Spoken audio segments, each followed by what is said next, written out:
Il y a un truc que personne t'explique quand tu tombes amoureux du MMA. On te parle des KO, des légendes, des highlights. Mais pas de la violence sourde, qui vient du regard des autres. Pas de ce moment où tu donnes tout et qu'un fan te traite de plombier. Pas de ce moment où t'as combattu un monstre et qu'on te dit que t'as battu personne. Pas de ce moment où t'es encore en train de progresser, mais que la hype veut déjà te vendre comme invincible. Aujourd'hui, t'as des gosses de 18 ans qui ont même pas encore signé en pro, et qui portent déjà sur les épaules les attentes qu'aucun adulte n'assumerait.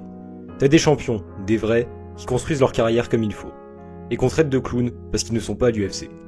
Le MMA français est en train de grandir, mais une partie du public est encore un enfant. Et ça, personne ne l'avait prévu.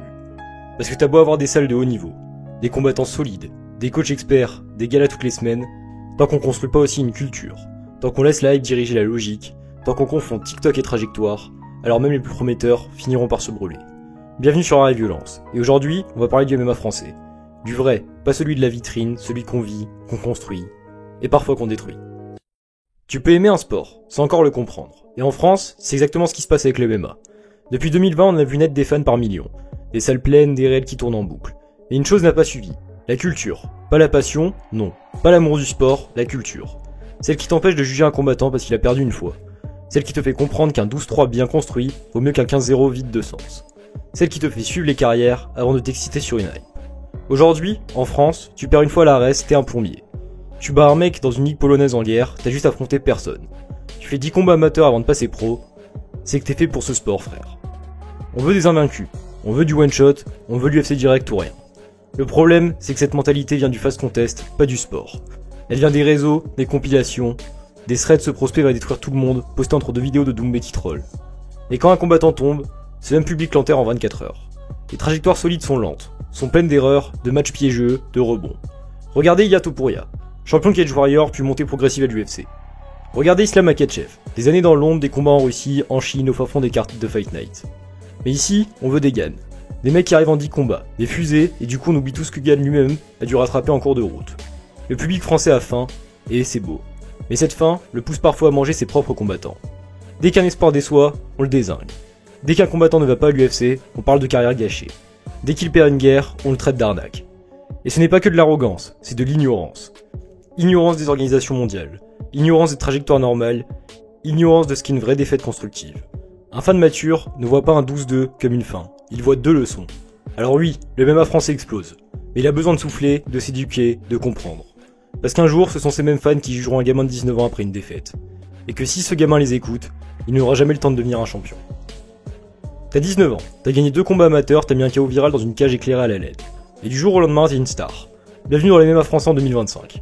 Où certains amateurs ont plus de visibilité que des pros classés mondialement, où une story Instagram peut valoir plus qu'un palmarès, où des prospects prometteurs deviennent des figures publiques avant même d'avoir une ceinture régionale autour de la taille. On parle ici de bons combattants, sérieux, talentueux, inspirants. Walid Tandia, Alain Nlondouzi, Paul Dena, des mecs qui bossent, qui progressent, qui ont déjà montré un vrai potentiel, même face à l'adversité. Le problème, c'est pas eux, c'est tout ce qu'on projette sur eux. Parce qu'à force de vouloir créer des superstars, on oublie qu'ils sont encore en construction. Aujourd'hui, t'as des jeunes qui vivent leur première défaite sous les projecteurs. T'as des prospects qui reçoivent déjà des messages de haters alors qu'ils ont même pas signé leur premier contrat pro. T'as des carrières qui se construisent sous pression permanente parce que chaque apparition est déjà un combat à ne pas perdre. Et tu le vois dans le comportement. Certains hésitent à prendre des risques, certains deviennent des personnages au lieu de devenir des athlètes. Parce que la hype ne laisse pas de place à l'apprentissage. Elle veut que tu gagnes, encore, vite, fort. Et que tu sois prêt à monter sur scène, même quand t'es pas prêt pour la guerre. Le danger, c'est pas juste de les cramer. C'est de leur faire croire qu'ils sont déjà au sommet, alors qu'ils commencent à peine à grimper. Cette surmédiatisation peut être une chance si elle est bien gérée. Elle peut t'apporter des sponsors, de la visibilité, des opportunités de carrière plus tôt. Mais elle peut aussi fausser ton rythme, te faire passer pro trop vite, prendre des adversaires que t'aurais jamais dû affronter, et surtout te faire juger avant même que tu sois formé. À 20 ans, t'es censé faire tes erreurs, te planter, perdre, apprendre. Mais quand t'es déjà viral, chaque erreur devient publique. Et chaque retour, 1000 fois plus dur. Alors à qui la faute? Aux promoteurs, ils veulent vendre des billets, normal. Aux médias, ils mettent la lumière où elle brille. Aux fans, ils veulent croire à une success story. Mais à la fin, c'est le combattant qui paye. Et c'est pour ça qu'on a besoin de dire les choses. Tandia n'est pas une superstar, il est un excellent amateur. Nlondouzi n'est pas une légende, il est un espoir en construction. Et c'est très bien comme ça. Ce qui tue les carrières, c'est pas le manque de talent. C'est le manque de temps, le manque de recul, le manque d'humilité dans le storytelling. Laissons-leur leur droit de perdre, le droit de revenir, le droit de devenir ce qu'ils doivent devenir, sans le fardeau de nos fantasmes. Une phrase qu'on entend souvent en boucle comme une malédiction, la France n'a jamais eu de champion UFC. Et c'est vrai. Gane a eu 2 chances, 2 fois la ceinture en ligne de mire, 2 fois stoppé, une soumission, une décision, brutale, frontale, difficile à digérer. Et depuis, certains pensent qu'on est maudit, qu'on n'est pas fait pour ce sport, qu'on peut construire des athlètes mais pas des champions. Mais ça, c'est une lecture courte, parce que quand tu regardes les trajectoires en profondeur, tu vois autre chose. Un pays qui revient de très loin et qui rattrape le retard plus vite que prévu. Il y a Nassourdine Imavov, plus discret, plus lent à exploser médiatiquement, mais techniquement, il est en train de franchir un cap. Il sort d'une victoire nette contre Adesanya. Il a corrigé ses erreurs du passé, son style touché sans se faire toucher. Un héritage de la MMA Factory affiné par Nicolas Hoth, son coach actuel. Moins de précipitation, plus de contrôle, une boxe plus compacte, une gestion du temps plus intelligente. Il n'y a peut-être pas encore la ceinture autour de la taille, mais il y a désormais le niveau pour l'approcher. Alors pourquoi pas encore de champion? Parce qu'on arrive tard. Parce qu'avant 2020, le MMA était encore interdit. Parce qu'on a formé des combattants sans filière amateur. Parce qu'on a envoyé des mecs au plus haut niveau sans avoir le volume de combat nécessaire. Et surtout, parce qu'on est encore en train de construire nos infrastructures mentales. Regarde les États-Unis. À l'American Top Team, t'as des mecs de l'UFC à tous les niveaux. Tu t'entraînes avec des vétérans, des champions, des killers en rotation. À Kill Cliff, t'as des sparring 5 étoiles tous les jours. Des séances à haute intensité, du staff ultra complet, des plans de carrière millimétrés. Des gars qui font 10 combats pro avant même de passer à l'UFC. Et quand ils y arrivent, ils ont déjà l'habitude du haut niveau. Nous, en France, on a longtemps formé dans l'urgence. Gane est arrivé tard, BSD aussi. On a dû apprendre à couvrir avant même de savoir marcher. Mais aujourd'hui, on commence à marcher droit. La MMA Factory est devenue une référence. Le Venom Training Camp accueille du top niveau. Des clubs comme US Metro, Hatch Academy, Marseille Fight Club, Maccabi Paris créent du volume, du niveau, de la cohérence. Et surtout, nos jeunes sparent entre eux. Ils se testent, ils se blessent, ils reviennent. Ils s'habituent à la guerre sans la vivre sous les projecteurs. Le titre UFC, il va arriver. Pas parce qu'on le mérite, mais parce qu'on est en train de créer un système qui le rend inévitable. Fioro, Imavov et ceux qui arrivent derrière, ce n'est plus une question de si, c'est une question de quand. Pendant des années, les combattants français s'entraînaient entre des tapis de judo, des sacs de boxe usés et des cages bricolées au fond des salles de multisport. Et pourtant, ils se battaient. Ils persistaient, ils faisaient avec. Parce qu'il n'y avait rien d'autre. Aujourd'hui, en 2025, tout a changé. On n'a plus honte de nos structures. On a des salles qui rivalisent avec les meilleurs centres américains. On a des camps qui tournent des staffs complets, des sparring de haut niveau, des cycles d'entraînement pensés comme des saisons de sport de haut niveau. Et le plus marquant, c'est que ce n'est plus une exception. Bien sûr, la MMA Factory reste une locomotive. La structure de Fernand Lopez est toujours la plus médiatisée, la plus fournie, la plus exportable. Mais autour, d'autres pôles de performance sont apparus et ils montent fort. Le Venom Training Camp à Rungis est devenu une référence continentale. Salle flambant neuf, équipement de pointe, collaboration avec des experts stabs, des kinés, des diététiciens, des analyses vidéo. Mais ce ne sont pas les seuls. L'US Metro à Paris forme depuis la base un vrai club avec des amateurs, des pros, des coachs qui prennent le temps de construire. La Hatch Academy également à Ivry continue de sortir des pépites avec un modèle maison. Le Maccabi Paris, le Boxing Squad à Nice, le Lyon Fight Gym, le César Gym à Toulouse. Chaque grande ville commence à avoir son pôle. On n'est plus une scène isolée, on a un réseau. Et dans ce réseau, les savoirs circulent. Les entraîneurs vont se former, échangent entre eux, créent des synergies. On voit de plus en plus de préparateurs physiques diplômés, spécialisés en sport de combat, intégrés dans les camps. Le concept de biomécanique, de surentraînement, de data visuelle ne sont plus réservés aux anglo-saxons. Le MMA français est en train de professionnaliser toute sa chaîne de production. La prépa physique, l'analyse vidéo, la gestion de carrière, le suivi médical, la nutrition, le mental. Et ce n'est pas réservé à l'élite. Les amateurs bénéficient déjà de suivi qu'un pro n'avait même pas en 2017.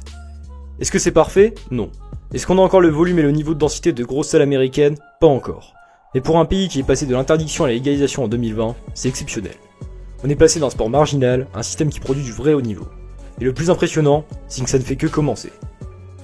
Ce qui fait une grande nation dans un sport, ce n'est pas une star. C'est une génération. Un moment où d'un coup, tous les voyants s'alignent. Les talents, les infrastructures, les coachs, les structures d'accueil, les ambitions. Et c'est exactement ce qu'il passe en France. En 2025, on n'a pas juste quelques bons combattants isolés. On a un vivier cohérent, complet, varié. Des jeunes qui viennent de l'amateur avec du vécu, qui ont déjà connu la pression, les défaites, les voyages à l'étranger. Qui s'entraînent avec des pros qui ne rêvent pas mais qui construisent. Parmi eux, 5 noms ressortent déjà comme des symboles de cette vague montante. Bien sûr, il y en a encore énormément d'autres. Axel Sola, parcours atypique, très fort techniquement avec de l'expérience à l'arrêt, une base solide en striking, il coche toutes les cases du prospect construit. Pas de précipitation, des adversaires logiques, un style qui s'adapte. Baki, le plus connu, le plus médiatisé, mais loin d'avoir montré tout son potentiel. Excellente lutte, grosse densité physique, dur au mal. Son striking progresse à chaque apparition, il a les qualités pour aller très haut, reste à encaisser les attentes. Barry Sadikouzel, striker fluide, créatif, intelligent. Timing, feinte, variété. Il a un vrai sens du rythme, encore jeune, captivant à avoir évolué. Paul Dena, bon striking, bon grappling, gabarit explosif, pression constante, à sang-froid, il s'entraîne dur, il apprend vite. Samba Sima, un physique hors norme, allonge, explosivité, puissance. Quand il rentre dans la cage, c'est une présence. Il faut encore structurer le tout, mais les bases sont là. Cette génération, c'est notre futur. Mais si on veut qu'ils aillent loin, il faudra leur donner le droit de perdre, sans être crucifiés, et de progresser, sans être surmédiatisés. Et si cette génération peut aller loin, ce n'est pas juste grâce à son talent, c'est parce qu'elle arrive au bon moment. Parce que derrière elle, c'est tout un pays qui commence enfin à poser les bases. Et les chiffres parlent pour nous. Plus de 300% de licenciés en 5 ans. En 2024, la FMMAF compte plus de 60 000 licenciés, soit plus 300% depuis la légalisation en 2020. Près de 9 000 licenciés certifiés. Fin 2023, la FMMAF affichait 8 922 licenciés et distribuait 3 086 grades verts, essentiels pour accéder aux compétitions. Un rythme événementiel faible, mais croissant. En 2023-24, 42 événements pro et 19 compétitions amateurs organisées sous l'égide de la FMMAF. Et une infrastructure qui se densifie. Plus de 400 clubs affiliés à la FMMAF en 2025 contre quelques dizaines en 2019. Et chaque grande ville a désormais son club pro ou amateur. Alors maintenant qu'on a tout vu, qu'on a traversé les galas, les clubs, les carrières, les espoirs, les échecs, on peut poser la question une dernière fois.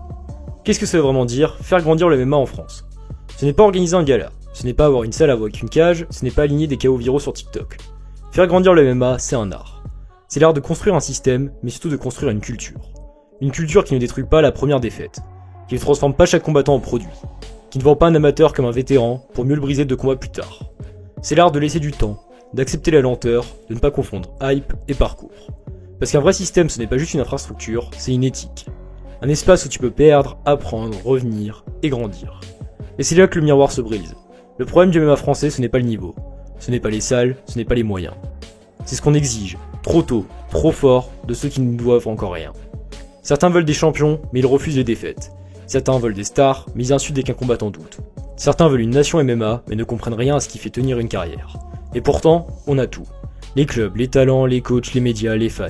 Il nous reste juste à écouter, à éduquer, à respirer, à comprendre que ce sport ne se mesure pas en like, en palmarès ou en orga, il se mesure en résilience, en humilité, en silence parfois. Le MMA, ce n'est pas un spectacle, c'est une école, et en France, on est encore à la maternelle. Et l'avenir, il est là, sous nos yeux, en train de pousser. Si t'es encore là, c'est que t'aimes ce sport pour de vrai. Alors partage-le comme il mérite de l'être. Commente, abonne-toi, soutiens tes combattants. Mais surtout, sois patient et construis avec nous. Et moi je vous dis à très bientôt sur Arrêt Violence.